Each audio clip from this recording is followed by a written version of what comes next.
मूर्ति और मंदिर का क्या विज्ञानता है? मूर्ति मंदिर में ही रखना चाहिए, माने शुभ है, और हमारा जो घर में ही हम लोग मूर्ति प्रतिष्ठा करते हैं, ये दोनों में क्या डिफरेंस है? बहुत कोई बोलता है घर में मूर्ति नहीं होना चाहिए। तो मूर्ति और मंदिर ये दोनों में विज्ञानता और मूर्ति का क्या प्राधान्यता है, ये थोड़ा आप बताइए तो हमारे लिए बहुत। देखिए, हिंदू धर्म में ये कहा गया है कि जो ब्रह्म तत्व है वो निराकार है, ब्रह्म हैज नो फॉर्म। तो फिर ये प्रश्न पैदा होता है कि जब ईश्वर निर्गुण है, निराकार है, निरवयव है, तो जो निर्गुण है, निराकार है, निरवयव है, उसमें कोई अवयव है ही नहीं, कोई पदार्थ तत्व ही नहीं है, तो उसको मूर्त स्वरूप क्यों देना? फिर तो आप निराकार ब्रह्म की उपासना कीजिए। ये एक बड़ा विशद परिचर्चा का विषय हिंदू धर्म में रहा है, और इसका एक बहुत सुंदर उत्तर भी हम लोगों को अपने शास्त्रों से प्राप्त है। कहा गया है, साकारो विकृति गया। जो भी साकार है, which has a mundane form, it is a विकृति, वो सत्य नहीं है। लेकिन आगे बताया गया है कि साकारो विकृति गया तत् सर्व जगत स्थितम, लेकिन सारी सृष्टि साकार रूप में दिखती है, उसी को हम सृष्टि मानते हैं। तो हम मूर्ति बनाए या ना बनाए, इसका प्रत्युत्तर इसी में है कि पूजा ध्यानादिकम नित्यम साकार से शक्यते। पूजा और ध्यान की दृष्टि से मूर्ति की आवश्यकता है। और ये जो मूर्ति है, इसको वस्तुतः यदि हम आध्यात्म की दृष्टि से बोलें तो इसको प्रतिमा कहा गया है। अब प्रतिमा का एक विशद अर्थ है जो मेरे प्रति नहीं है, यानी मायावती की जो मूर्ति है वो प्रतिमा नहीं मानी जाएगी। गांधी की प्रतिमा, गांधी की मूर्ति हो सकती है, वो प्रतिमा नहीं हो सकती। प्रतिमा जो मेरे प्रति नहीं है, it is not for the mortals who have taken birth in this mundane world. यह एंथ्रोपोमोर्फिक दिखता है, मानव के समान दिखता है, लेकिन यह एंथ्रोपोमोर्फिक नहीं है, इट इज नॉट एंथ्रोपोमोर्फिक। ये मानव सम आकृति होकर भी मानव नहीं है, तो क्या है? ये थियोमोर्फिक है। धर्म की अवधारणा के अनुसार दिया गया एक फिगरेटिव कंस्ट्रक्शन है। कैसे फिगरेटिव कंस्ट्रक्शन है, इसको समझिए कि दुर्गा के मान लीजिए 4 हाथ है या 8 हाथ है, तो हमारे सृष्टि में 4 दिशाएं हैं और 4 अंतर दिशाएं हैं, 4 कार्डिनल डायरेक्शंस हैं और 4 इंटरमीडिएट डायरेक्शंस हैं। पूर्व, पश्चिम, दक्षिण, उत्तर, ये 4 दिशाएं हुई। नैऋत्य, अग्नि, वायव्य और ईशान, ये अंतर दिशाएं हुई। तो दुर्गा 8 दिशाओं में व्याप्त है, ये कैसे आप समझाएंगे? तो उसके लिए एक फिगरेटिव कंस्ट्रक्शन आपने बनाया कि दुर्गा अष्टभुजी है, और वो त्रिनेत्रा है, त्रिनेत्रा शूलधारिणी है। मैं मूर्ति विज्ञान की बात कर रहा हूं, जो दुर्गा सप्तती पे आधारित है। और इसकी पृथक बहुत बड़ी बात की जा सकती है केवल एक मूर्ति को लेकर। तो 3 नेत्र क्यों है? भूत, वर्तमान और भविष्य काल का सामान्य रूप से 3 घटकों में हम देखते हैं। हालांकि काल की निरंतर गति है, वो वृत्तीय पथ है, उसमें विभाजन संभव नहीं है। लेकिन काल की वो दृष्टा है, महाकाली भी है, तो उनके 3 नेत्र हुए। और त्रिनेत्रा शूल धारिणी, त्रिशूल भी धारण करती है। कफ, पीत, वायु, 3 शूल है, 3 पीड़ा के कारक है। तो ये 3 शूलों को दमन करने वाला एक यंत्र है जिसको त्रिशूल कहा गया है। सर्वशक्ति स्वरूपनी है। कैसे आप उसको प्रतिमा में ढालेंगे? तो आपने उनको सिंहवाहिनी बना दिया। इससे बड़ी प्रकृति में शक्ति नहीं है, और वो तो उसका वाहन बना हुआ है, उसको नियंत्रित कर रही है। प्रतिमा का विज्ञान क्या है? सबसे पहले कहा गया है प्रतीतात प्रतीकः। सबसे पहले इंपॉर्टेंट है प्रतीति, अनुभव, रियलाइजेशन। Spiritual self realization. प्रतिमा कैसे जन्म लेती है? आपके मन में एक दृष्टा के रूप में भाव आता है कि देवी है, देवी मातृवत है, देवी सर्व प्रकार से रक्षा करने वाली है, ये भाव है। ये प्रतीति है। प्रतीति को आप प्रतीक में बदलते हैं। आप स्वस्तिक बनाते हैं, स्वस्तिक एक प्रतीक है। पूर्ण कुंभ पूर्ण घट बनाते हैं, यह एक प्रतीक है। और फिर कहा गया प्रतीकात प्रतिमा जानते, प्रतीक से प्रतिमा का जन्म होता है। यानी दुर्गा भी अपने मूल स्वरूप में मूर्ति के रूप में एक प्रतीक है, प्रतिमा के रूप में प्रथम स्तर पे एक प्रतीक है, पूर्ण स्तर पे एक प्रतिमा है। अब ये प्रतिमा हमारे पार्थिव तत्व के दृष्टिकोण से सच नहीं है, यह अमूर्त की मूर्त में प्रकट की गई संकल्पना है, एक ट्रांसफॉर्मेटिव प्रिंसिपल पर आधारित है, where extra mundane reality is manifested in form of a mundane reality. लिंग एक बड़ा अच्छा उदाहरण है। लिंग क्या फैलस सिंबल है? क्या वो पुरुष के लिंग जैसा दिखता है? दिखता है और नहीं भी दिखता है। वह योनि तत्व से ऊपर उठ रहा है। योनि क्या है? जहां से योग निःसरित होता है, गमन करता है, वो योनि है। योग के गमन का मार्ग है। और लिंग जिसमें सब कुछ लीन है और गमन करता है, सृष्टि का सब सूत्र जिसमें लीन है और गमन करता है। अब ये सृष्टि की दो विधायिका शक्तियों का शिव मंदिर में आप एक कॉन्फिगरेशनल स्वरूप आपको दिखाया गया है। और यह लिंग ऊर्ध्व दिशा में जा रहा है, आकाश तत्व को देख रहा है। वो योनि में लीन नहीं है, योनि से ऊपर उठ रहा है। यानी योनि जगत का आधार है, और यह जो जगत का आधार है, वह जो ज्योतिर्स्वरूप लिंग है, वो उसकी दिशा सूर्यमंडल की ओर है। तो हमारी जो मूर्ति है वो सृष्टि विज्ञान को समझाने का एक माध्यम है। मैं एक और उदाहरण देता हूं। भगवान विष्णु जल में सो रहे हैं। अब शेष सैया पर सो रहे हैं, अनंत। जब सृष्टि विलीन होगी तो कहां विलीन होगी? जल में विलीन होगी। तो सृष्टि का कारक जो सस्टेनेंस का जो फैक्टर है, Vishnu is God of sustenance, तो वो भी कहां विलीन हो जाएगा? जल में। और जल में क्या शेष रहेगा? अनंत संभावनाएं शेष रह जाएंगी। अच्छा, जीवन का जो मूवमेंट है, पुरुष के स्पर्म में जो मूवमेंट है, वो देखिएगा, वो सर्पेंटाइन मूवमेंट है, सांप की भांति वो मूवमेंट है, मछली की भांति वो मूवमेंट है। जो विष्णु सो रहे हैं, उसी समुद्र में सृष्टि का सारा धन तत्व है, जीवन तत्व है, छुपा हुआ है।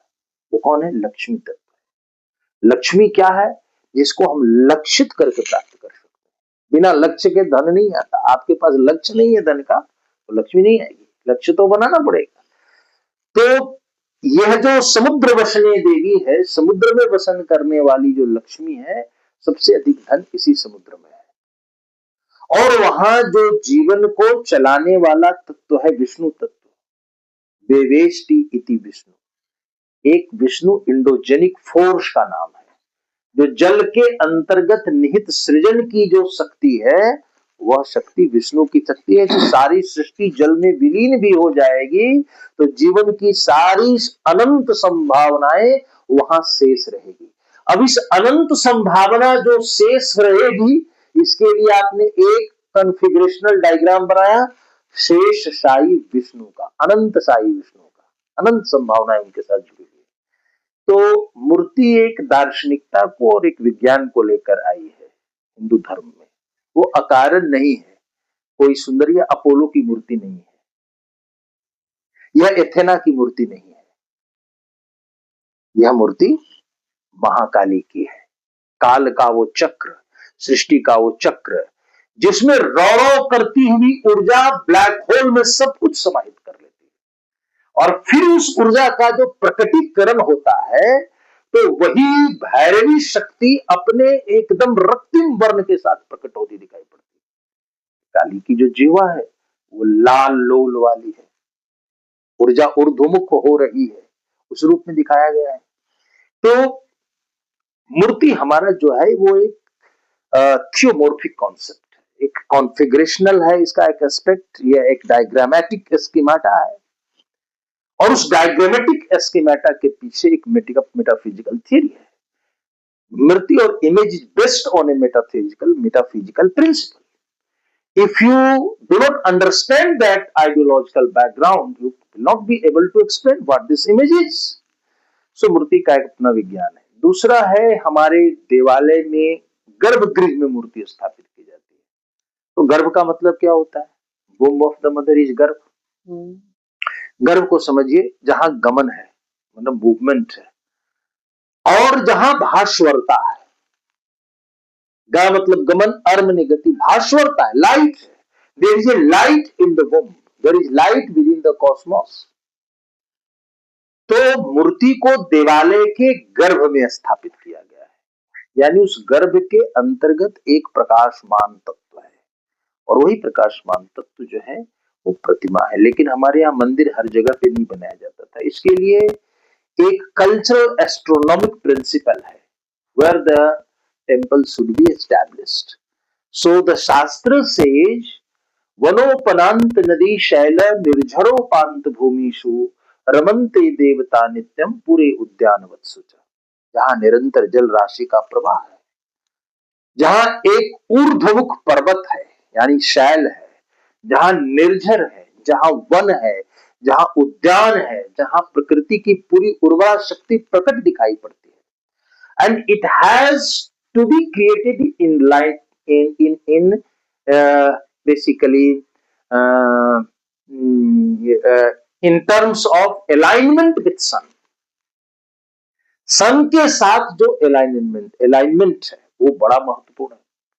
पूर्वाभिमुख हो, उसका द्वार कैसे हो, उसके वातायन कैसे हो, उसके शिखर की ऊंचाई कितनी हो, उसमें कितनी इष्टिकाओं का प्रयोग हो, और उसको किस मुहूर्त में, किस ऋतु काल में उस मंदिर को स्थापित किया जा रहा है, उसी के अनुसार उसका ब्रह्मोत्सव भी होगा। आप उदाहरण देखेंगे कि खजुराहो की जो मंदिर है, बिल्कुल 6 बजे मंदिर के गर्भगृह में सबसे पहले सूर्य की किरण प्रवेश करती है। ऐसा कैसे संभव हो रहा है? Temple was created by understanding the geo continuum of that place, and temple has been structured in alignment with position of sun and changing position of the different planets. जो प्लैनेट्स का गति या प्रवाह है और सूर्य के साथ उस स्ट्रक्चर का संबंध कैसे बनेगा, क्योंकि इसी विद्या को वास्तु विद्या कहते हैं। अजंता में गुफा नंबर 26 में बुद्ध पूर्णिमा के दिन सूर्य की सीधे किरण बुद्ध के चरण में आके गिरती है। ये कैसे किसी ने स्थापित किया? ये एक एस्ट्रोनॉमिक प्रिंसिपल पर आधारित है। Temple is generally based on a astronomic principle, a principle which created the idea of spheric geometry. ये स्फेरिक जियोमेट्री जो है वो मंदिर की संरचना में बड़ा महत्वपूर्ण स्थान रखता है। ये कंस्ट्रक्शन कैसे हो, और इसका एक न्यूमेरिक प्रिंसिपल भी है। एक मंदिर आप बनाने जा रहे हैं तो इसमें कितने प्रस्तर खंड लगेंगे, कितने ईंट लगेंगे, इसका भी कैलकुलेशन होता है। तो मंदिर का सूर्य के साथ, नक्षत्र मंडल के साथ, ग्रह के साथ संबंध क्या है, ये भी मंदिर विज्ञान का एक बहुत बड़ा अंग है। और मंदिरों में नक्षत्र उद्यान लगाए जाते थे, नक्षत्रों के अनुसार वृक्ष का रोपण किया जाता था, ताकि कॉस्मिक वेव के साथ जो मंदिर परिसर है उसका सुंदर तालमेल और सम्मिलन हो। वहां की वानस्पतिक संपदा, वहां की जल राशि, वहां के मंदिर के दिशाएं, खंड, वातायन, गवाक्ष, शिखर, सब कुछ एक कॉस्मोलॉजिकल प्रिंसिपल पर आधारित है। आज हम कहीं भी मंदिर का निर्माण कर देते हैं, वो हमारी परंपरा नहीं है। हमारे पास जितने भी देवालय संबंधित वास्तु के ग्रंथ हैं, उसमें इस वैज्ञानिकता को स्थापित किया गया है कि मंदिर एक वैसी रचना है जो ब्रह्मांड सापेक्ष है। यही उसका दर्शन है, यही उसका विज्ञान है। तो इस आधार पे हमारा मूर्ति घर में, मूर्ति पूजा घर में नहीं होना चाहिए। नहीं, घर में का मतलब भी है आलय। आलय मतलब जिसके आभ्यंतर में एक लय है, रिदम है, जहां आने के बाद आप एक अपने संगीत का अनुभव करते हैं। तो यदि आप घर में अपनी पूजा के दृष्टिकोण से कोई विशिष्ट स्थान का निर्माण करते हैं, है ना, देवालय की एक अपनी अलग महत्ता है, और गृह स्थान में भी पूजा की परंपरा हमारी रही है। तो हम लोग मूर्ति कैसे बनाते हैं, किसका बनाते हैं? जैसे पत्थर तत्व में अग्नि तत्व है, तो प्रस्तर से मूर्ति बनाना अच्छा है। धातु तत्व में विद्युतीय संचार भी संभव है, तो धातु तत्व में मूर्ति का बनना और भी अच्छा है। यानी जो सुचालक है वो श्रेष्ठ है। तो घर के लिए यदि आप धातु की मूर्तियां रखते हैं और घर में आप अपने ईशान कोण में आप अपने पूजा का स्थान निर्धारित करते हैं, और वहां पर ये सच है कि वहां कोई सार्वजनिक पूजा नहीं हो रही है, लेकिन गारस्थ जीवन महत्वपूर्ण है। यदि आप वहां अग्निहोत्र करते हैं, आप पूजा करते हैं, आप वहां पे पंचोपचार करते हैं, दीप पुष्प नैवेद्य आदि से आराधना करते हैं, तो वो सुकृत मार्ग है, उसका विरोध नहीं हो सकता है। क्योंकि पूजा में और घर में मूर्ति के स्थापना में जो सबसे प्रबल पक्ष है वो भाव है, और भाव में एक शक्ति होती है, वो ध्यान के लिए अभिप्रेरक बनता है।